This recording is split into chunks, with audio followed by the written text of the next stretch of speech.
Do you know what happened to Dexter Jackson, one of the greatest bodybuilders of all time? Despite winning only one Mr. Olympia title, Dexter's remarkable career longevity and consistency made him a true legend.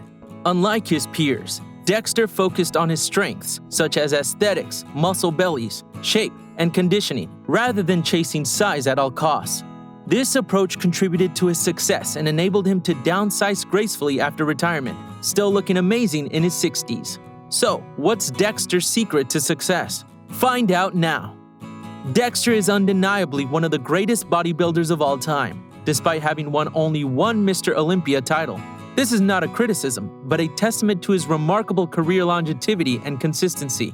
Unlike other champions who won multiple Mr. Olympias, such as Cutler, Ronnie, and Phil Heath, Dexter competed successfully from his teenage years to his 50s and won numerous other shows besides the Olympia and Arnold Classic. In fact, it is difficult to keep track of the exact number of shows he's won. Dexter's impressive record and longevity make him one of the greatest bodybuilders ever, alongside the late Sean Roden, who had the potential to surpass him if not for his untimely death.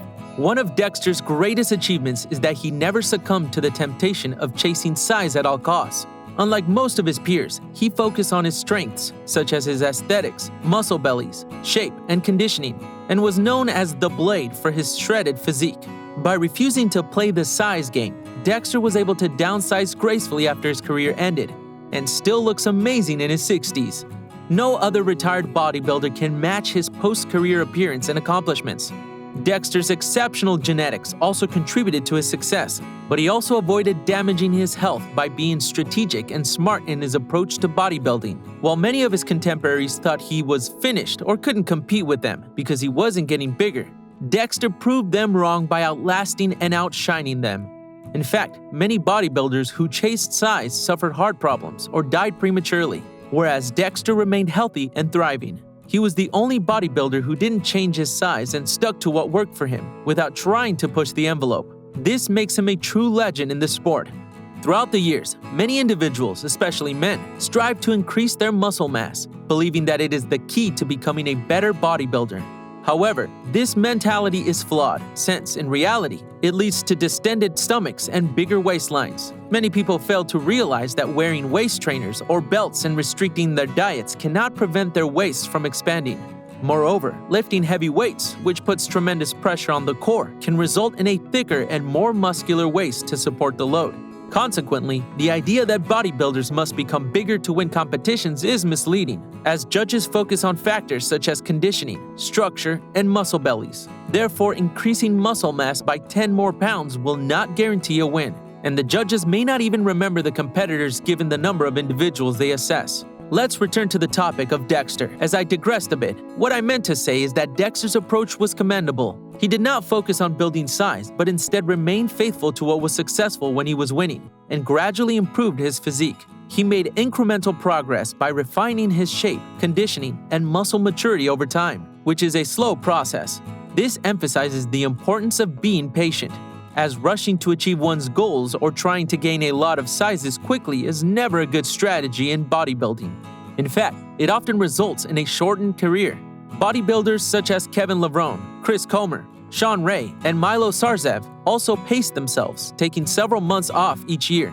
Jay Cutler had periods of pushing himself, but he generally followed a similar approach. On the other hand, Ronnie Coleman's career ended abruptly when he tried to push himself beyond his limits. In contrast, Dexter and other successful bodybuilders grew gradually, being cautious of their rate of growth. If they gained more muscle in one year than the previous year, they would slow down their progress and let their body adapt to the added weight. They would then focus on refining their physique and conditioning before resuming their growth. This approach ensures that their muscles mature and allows them to maintain their health and longevity in the sport. Dexter's success was due to his shape combined with his exceptional conditioning. Despite being smaller than his competitors, he had a symmetrical and perfectly shredded midsection and obliques. He outperformed his opponents in every aspect of conditioning, making him a fierce competitor. In conclusion, Dexter's unwavering commitment to his approach and his discipline in refining his physique over time contributed to his success in bodybuilding.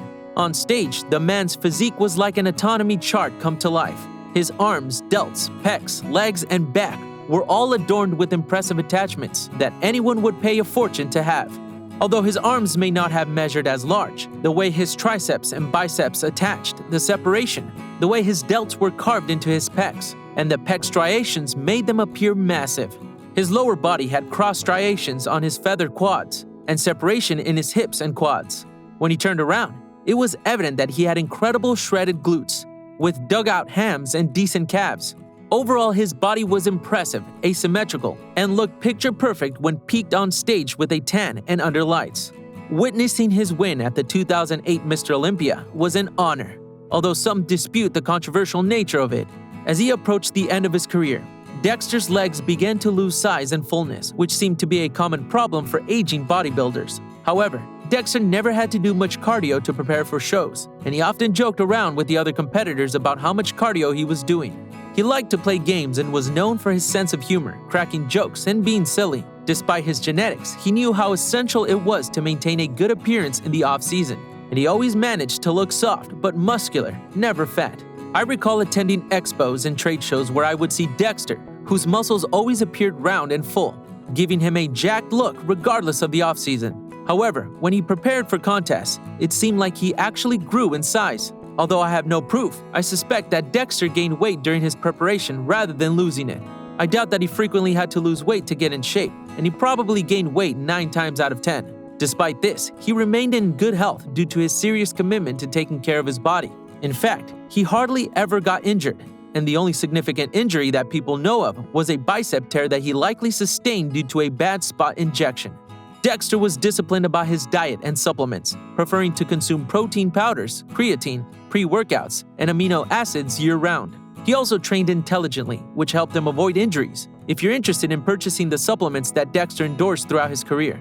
As I mentioned earlier, Dexter was highly committed to his health, which allowed him to compete at a professional level into his 50s. He was simply showing up to events and placing. He maintained his competitiveness.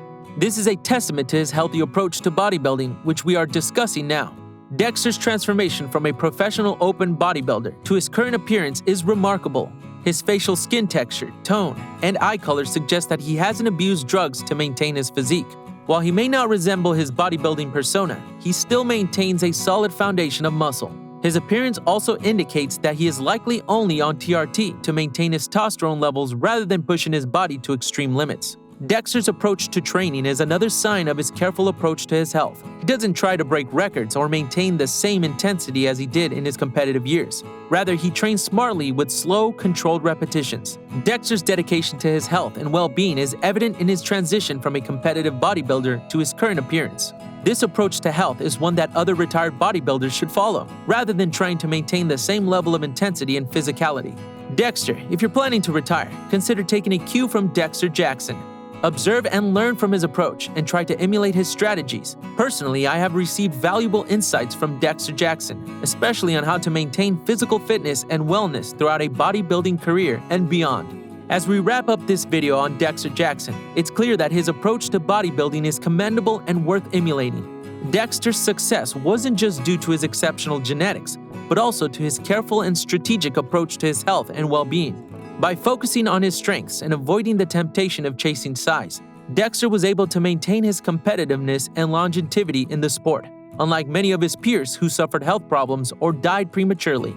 Dexter's commitment to his approach and his discipline in refining his physique over time contributed to his success in bodybuilding, and his transformation from a professional open bodybuilder to his current appearance is remarkable. So whether you're a bodybuilder or someone interested in fitness, remember to prioritize your health and well-being and take cues from Dexter's approach. Thanks for tuning in, and we'll see you in the next video.